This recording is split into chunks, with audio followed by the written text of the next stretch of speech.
러시아와 우크라이나 간의 갈등에 세계가 주목하고 있습니다. 일각에서는 제3차 세계대전에 대한 우려까지 나타내는 상황인데요. 오늘 표창원이 만난 사람에서는요, 올레나 쇠겔 한국 외대 교수 모셔서 러시아와 우크라이나 사태 짚어보겠습니다. 올리나 쇠겔 교수님 안녕하세요. 네, 안녕하세요. 반갑습니다. 네, 반갑습니다.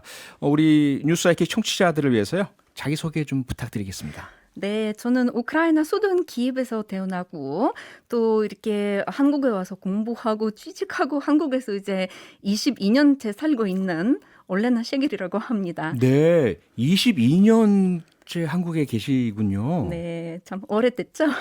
네.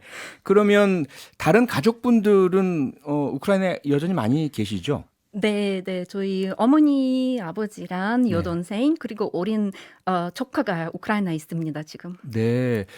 지금 이렇게 평정심을 유지하고 계시긴 하시지만 아무래도 지금 상황 때문에 가족분들에 대한 걱정이 많이 되실 것 같아요. 그러면 저희 부모님은 항상 단단한 모습을 보이시지만 마음속으로는 이 걱정 많이 하신 게 보이거든요. 그래서 저도 부모님의 그런 모습을 보면은 마음이 아프죠. 네. 네. 가족분들하고 지금 그뭐 통화나 영상 통화 이런 것들은 가능하신 상황인가요? 매일 하고 있습니다. 매일 하고 네. 계시고요. 네. 네네. 우크라이나에 계신 한국 교민분들 계속해서 이제 우리나라로 들어오시거나 또는 우크라이나를 일단 떠나시는 그런 이제 분들이 네. 많이 계시는데요. 우크라이나 국민들은 현재 어떤 상황이신가요? 물론 이제 소수의 사람들은 떠나는 사람들도 있기는 하지만 네. 대부분은 어린 아이들이 있는 사람들이거든요. 근데 그런 사람들은 극소수고 대부분 사람들은 우크라이나에 남아 있습니다. 그래서 네. 남아 있는 것뿐만 아니라 해외에 나가 있던 사람들도 전쟁이 시작하기 전에 빨리 우크라이나에 들어가려고 지금 그런 노력하고 있습니다. 네. 제가 그저께 우크라이나 뉴스에서 봤던 그런 이야기인데요. 네. 어떤 우크라이나 사람이 잠시 해외로 이제 그 휴가 나갔다가 네. 우크라이나에서 지금 상황이 그렇게 많이 고조된다는 보도를 듣고 이제 가족이랑 우크라이나 들어가려고 하는데 자기 와이프한테 그런 얘기를 하는 거예요. 네. 지금 우크라이나 상황이 이러니까 비행기는 텅 비어 있겠다. 우리밖에 없겠다. 이랬는데 예. 만석입니다. 아. 그래서 이제 그 비행기를 탑승을 기다리면서 옆에 있는 사람들의 얘기를 들어보니까 네. 다들 전쟁이 시작하기 전에 빨리 타서 들어가자 이런 얘기를 하더라고요. 그래서 네. 참 존경스럽기도 하고 아. 영감하구나라는 생각이 들기도 하고 네. 네, 그래서 대부분 사람들은 우크라이나를 떠나지 않고 있습니다. 우크라이나 분들의 어떤 나라 사랑 그리고 가족 그리고 동포 사랑 이런 게 막 그대로 느껴지네요. 네, 우크라이나는 참 역사적으로도 예. 굉장히 침략이 많은 역사를 가지고 있고 힘든 네. 역사를 가지고 있고 아하. 우리가 1991년에 독립을 이제 얻어서 네. 민주주의 국가를 건설해 나가는 과정인데 네. 이 역사 속에서는 국가를 잃은 적이 여러 번 있으니까 다시 그런 경험을 겪고 싶지 않거든요. 그래서 네. 이번에 사람들은 하나의 마음으로 단결돼서 나라를 지키자는 그런 움직임이 네. 저도 우크라이나 사람으로서는 참 자랑스러운 네. 그런 느낌을 많이 받고 있어요. 네. 이틀 전이었죠. 16일이 사실 미국에서 네. 얘기했던 러시아가 우크라이나를 침공할 것이다라고 예정됐던 날이었는데 다행히도 넘어갔고요. 또 네. 일부 러시아 군대가 이동 철수하는 모습도 보이면서 이제 좀 긴장이 완화되고 괜찮아지는가? 어떻습니까? 실제로? 그렇게 보기는 좀 힘들 것 같아요. 그런가요? 그래서 우선은 우크라이나 사람들은 러시아가 전면전으로 이렇게 공격을 하지 않을 거라고 생각을 하고 있어요. 대부분 사람들 그렇게 지금 생각을 하고 있지만 네. 잘 아시겠지만은 러시아는 우크라이나 국경 근처에서는 병력을 워낙 많이 이제 배치를 했고 네. 그리고 이제 그 철수를 한다라고 이렇게 발표를 했지만은 사실은 지금 철수가 아니라 오히려 오늘 이제 확인되고 있는 그런 보도인데 오히려 지금 병력을 늘리고 있다는 보도가 들어오고 있어요. 실제로는요. 그래서 점심 때는 7,000명 정도가 늘어났다라는 보도가 들어왔다가 네. 얼마 전에는 15,000명으로 늘어났다는 그런 보도도 제가 이제 봤습니다. 예. 그래서 전면전으로 이렇게 전면전이 일어나지 않도록 바라고는 있지만은 네. 워낙 러시아 움직임이 분위기를 고조시키는 그런 움직임이라서 마음을 편안하게 놓을 수가 없을 것 같아요. 예. 그러면 실제로 전면전이 일어나지 않기를 강하게 바라시긴 하시지만 혹시라도 일어날 수 있다라는 가능성은 이렇게 두고 계시는 거네요. 뭐 가능성을 완전히 배제할 수 없을 것 같아요. 아하. 하지만 저는 이제 전면전이 일어날 가능성이 높지 않다라고 생각하는 이유는 네. 전면전이 일어날 경우에는 우크라이나는 당연히 어마한 뭐 부상자, 사망자가 발생되겠지만 네. 러시아도 피해가 굉장히 많을 것이고 이 전쟁은 모든 당사자가 피해가 굉장히 많이 것이기 그렇죠. 때문에 전 세계가 피해를 입죠. 그렇죠. 네. 그래서 아마 전면전을 끝까지 피하지 않을까라는 기대를 그런 이유 때문에 지금 그런 기대를 하고 있습니다. 네. 우크라이나가 과거에 침략도 많이 당했었고, 네. 그리고 외세 국권을 빼앗긴 적도 있었다 말씀 주셨는데, 1992년에 독립했다는 것은 옛 소련 USSR로부터 독립을 말씀하시는 거죠? 네, 91년도에 91년도, 네, 예. 그렇게 독립을 했습니다. 네. 그래서 요즘에는 우크라이나에서는 독립을 한 게 아니라, 그러니까 광복날, 그러니까 광복. 아. 예, 독립을 되찾았다라는 그런 재평가가 나오고 있습니다. 네. 그러니까 새롭게 독립한 것이 아니라 원래 있었던 국권을 되찾았다. 그렇죠. 네. 네. 우크라이나의 어떤 특성, 네. 중요성 이런 것들을 뭐 짧게 설명해 주신다면 어떤 걸까요? 짧게는 힘들지만 한번 노력해 보겠습니다. 예. 우선 우크라이나는 유럽에 위치하고 있으며 네. 영토도 꽤 넓고 네.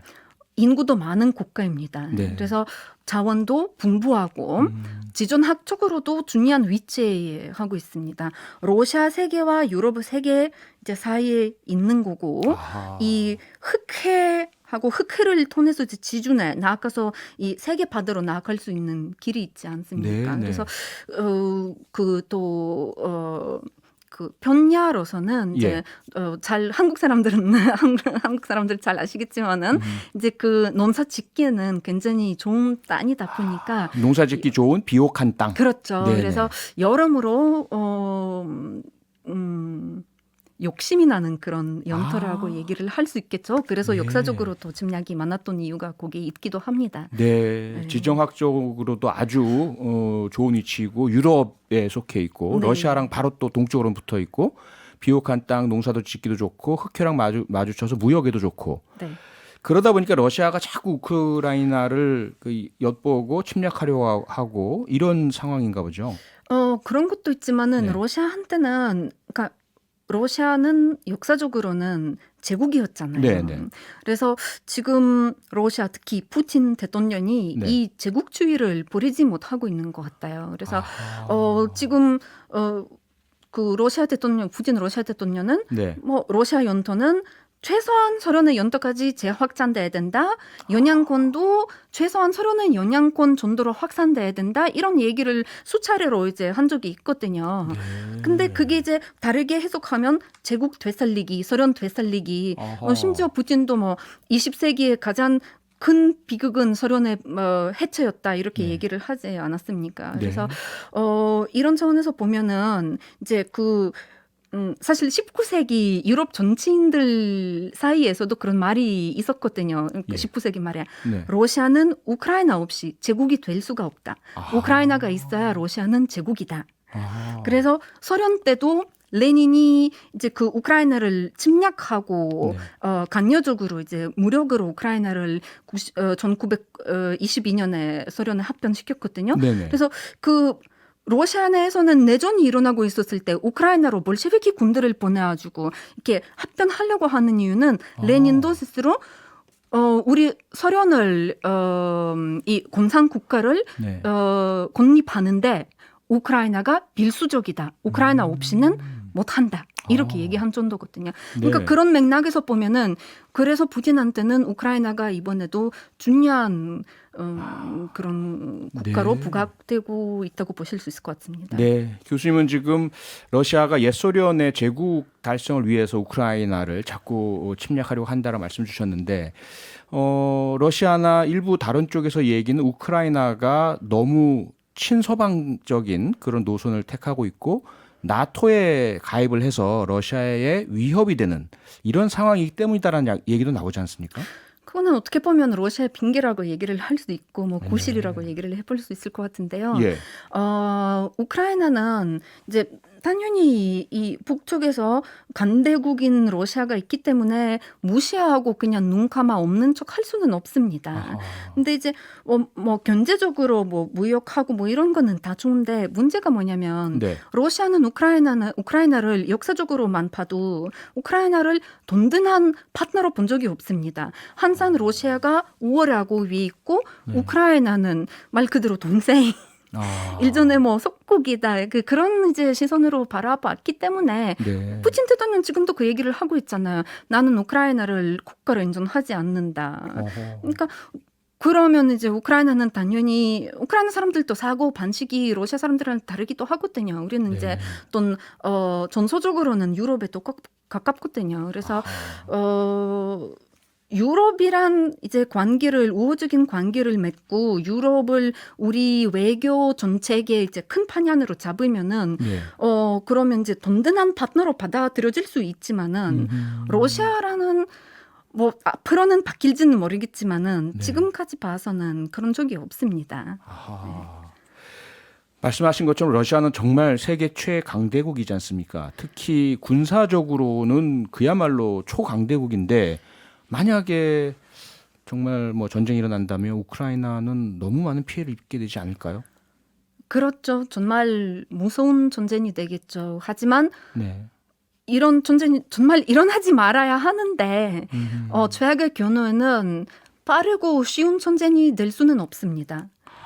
우크라이나 내에서도 피해가 많겠지만은 네. 러시아도 그렇게 뭐 번개 전쟁 이런 거는 절대로 되지 않을 겁니다. 아하. 오랫동안 지속될 거예요. 네. 사실은 이제 한국 분들이 잘 모르시겠지만은 우크라이나는 1922년에 일부 연터만 소련에 합병되었고 네. 이제 나머지 서부 우크라이나는 1939년에 합병됐었거든요. 네. 이제 2차 대전이 시작하면서 그때 소련이 쳐들어와서 이제 합병시켜 버렸거든요. 예. 근데 우크라이나 사람들은 소련 안에 있으면서 계속해서 민족운동을 하고 있었던 겁니다. 끊어지지 않았거든요. 네. 그래서 문화적으로도 민족운동이 일어나고 있었고 또 무력적으로도 이 소련이랑 싸우고 있었습니다. 네. 그래서 1956년까지 우크라이나 무력 저항을 해왔었거든요. 네. 그러니까 스탈린도 그 뿌리를 뽑지 못했던 겁니다. 아하. 근데 이제 워낙 그 30년 넘게 이제 소련에 있으니까 1956년이 돼야 네. 이 무력으로 저항하는 사람들 좀 이렇게 끝까지 억압하고. 이제 억압하고 할 수는 예. 있었는데 그런 거는 이제 없어졌지만 문화적인 저항은 지속됐었거든요. 그래서 이번에도 러시아가 들어오면은 네. 저항이 끊어지지 않을 겁니다. 네. 우크라이나 스스로도 끝까지 포기하지 않겠다 이런 말씀이시고요. 그런데 미국이라든지 다른 유럽 국가들이 함께 좀 힘을 합쳐준다면 더 그래도 안심이 되지 않을까요? 지금 어떤가요? 힘이 되고 있습니까? 그러면 사실은 2014년에 러시아가 우크라이나를 처음으로 공격했었을 때 크리미아 크림반도도 반도. 합병했죠. 예. 크림반도 합병하고 우크라이나 동부 지역을 공격을 했었잖아요. 네. 그래서 그때는 다른 국가들의 반응이 조금 소극적이었거든요. 네. 그래서 우크라이나 사람들 그것 때문에 좀 실망하기도 하고 마음이 좀 아파하기도 했었지만 네. 근데 이제 지금은 상황이 달라지는 게 그러니까 그때는 어떻게 보면 그랬었던 것 같아요. 푸틴이 한 발씩 이렇게 다가오면서 어디까지 참아 보자 이렇게 이제 했던 것 같아요. 그래서 네. 미국이나 유럽 입장에서도 러시아랑 관계 악화를 원하지는 않았잖아요. 사실은 지금 네. 그런 것도 원하지 않고 있지만 네. 어쩔 수 없는 상황이에요. 지금 러시아가 고조시키는 상황이니까. 그래서 끝까지 러시아한테 양보하고 또 양보하고 또 양보해왔는데 푸틴이 멈추지는 않은 거예요. 네. 멈출 줄 모르니까. 그래서 유럽도 계속 양보하다가 이제는 안 되겠다. 이제 푸틴이 일전에 선을 넘어섰기 때문에 네. 이제는 멈추게 해야 된다라고 생각을 하는 것 같아요. 그래서 지금 여러 가지 조치가 이루어지고 있고 예. 우크라이나 사람들로서는 이렇게 미국, 영국, 다른 국가들의 지원이 들어오고 있고 지지가 있기 때문에 굉장히 고마울 뿐이죠. 아, 예. 우크라이나 내의 그 여론은 어떤가요? 그러니까 한쪽으로는 예를 들어 저희들이 잘 모르는 외국인이 봤을 때 러시아가 요구하는 대로 우리 나토 가입 안 할 거야라든지 이렇게 해서 좀 외교적으로 푸는 방법. 다른 하나는 부당한 러시아의 침공에 우린 끝까지 전쟁이 일어나더라도 맞서야 돼. 어떤 쪽이 더 강한가요? 우크라이나는 이 문제가 외교적으로 해결하는 거를 바라고 있습니다. 네. 변화롭게 해결되는 거를 바라고 있는데요. 글쎄요, 나토 가입 포기하겠다. 근데 잘 아시겠지만은 우크라이나는 나토 가입을 장기적인 그런 과제로 두고 있지만은 외교 정책의 어떤 큰 판단으로 잡고 있지만은 네. 사실은 나토 가입 가능성이 미흡해요. 우크라이나는. 지금은 아직은 그러면 그러니까 예. 러시아는 이거를 이렇게 구실로 잡을 때도 우크라이나 사람들 무슨 말이야? 우리는 뭐 물론 외교 정책의 목표는 그거지만은 지금 우리를 나토에서는 받아주겠다라는 사람도 없고 그냥 말 그대로 협력 단계인 거죠. 그래서 네. 그런 협력은 10년, 20년 계속 될 수는 있지만은 물론 우크라이나는 이제 안보 보장이 있어야 되니까 나토와의 협력을 바라는 거는 사실이에요. 네. 하지만 그게 뭐 EU 가입이라든가 나토 가입이라든가 이러는 하루 아침에 갑자기 일어날 수 있는 게 아니기 때문에 그렇죠. 기존 회원들의 그런 의견도 있고 뭐 여러모로 이제 조건들이 있고 그런 것들은 이제 존중돼야 되는 거니까. 네. 그래서 우크라이나는 사실 어느 정도로는 뭐 제가 전부 대표자 아니니까 확실하게 말씀을 드릴 수는 없지만은 네. 이제 어느 정도로는 양보를 할 준비가 되어 있을 거예요. 근데 우크라이나 입장에서 봤을 때는 우리가 지금까지 양보를 계속 해왔는데 예. 사실은 다른 국가들도 양보를 많이 하고 많이 해왔었어요. 네. 근데 양보 안 한 국가는 하나 있어요. 러시아입니다. 아하. 그러니까 자기들은 요구만 하고 양보 하나도 안 하는 거예요. 그럼 협상이라는 게 나도 양보하고 너도 양보하고 이게 이제 협상을 하고 뭔가를 이렇게 약속을 잡으면 되는 건데 그렇죠. 러시아는 요구만 지금 내세우고 있는 거예요. 네. 어제도 러시아 외교부에서는 이 미국의 협상 제안에 대한 답변을 공식적으로 발표를 했었는데 네.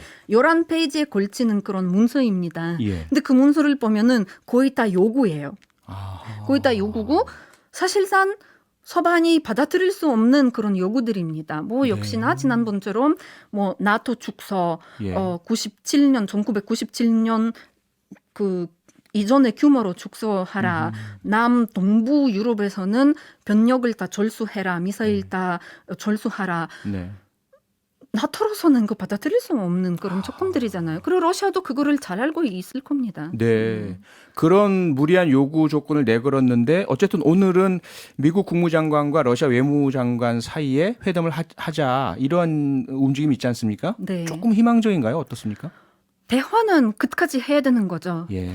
예, 할 때마다 성과가 크지 않더라도 전을 들고 공격하는 것보다 네. 큰 효과가 없는 대화라도 대화로 푸는 게 희망적이죠. 그게 네. 좋죠. 예. 대화와 외교에 힘을 걸고 계신다. 이건 어떻습니까? 러시아 쪽에서 계속 동부 지역, 우크라이나 동부 지역에 친러시아 반군들 있는 지역 이 부분에 대해서 우크라이나가 독립을 인정해 줘라. 이 부분은 타당한가요? 그거는 참 어려운 문제입니다. 네. 지금은 러시아가 우크라이나한테 요구하는 거는 이 두 지역을 독립국가로 인정하라가 아니라 네. 다시 우크라이나로 받아들여서 네. 넓은 자치권을 줘라. 자치를. 그리고 예. 선거를 하는데 그의 선거는 우크라이나에 다시 재합편이라고 해야 되나요? 네. 재편입하기 전에 선거를 할 테니까 우크라이나 보고 그 선거 결과를 인정하라라고 아하. 얘기를 하는 거예요. 그 지역 근데 그게 내에서의 선거요? 뭐냐면 예. 그 두 개 지역인데 네. 이 두 지역에서는 마리오네트 정부를 얹혀놓고 아하. 우크라이나가 그거를 그대로 받아들이라는 얘기예요. 네. 근데 그럴 수는 없습니다. 그거는 그러면 아. 러시아가 마음대로 우크라이나 정치를 좌우할 수 있는 그런 이제 도구가 되기 때문에 우크라이나로서는 받아들일 수는 없죠. 마리오네트 꼭두각시 우리말로 그렇죠. 예, 네네. 조종하는 네. 그런 이제 그 정부를 세워놓고 조종하겠다 이렇게 받아들이고 계신 네. 거고요. 네, 마지막으로 교수님께서 혹시 우리 대한민국 국민들이나 국제사회나에게 좀 호소하시고 싶으신 부분 어떻게 이 사태를 해결했으면 좋겠는지 말씀을 좀 주시죠.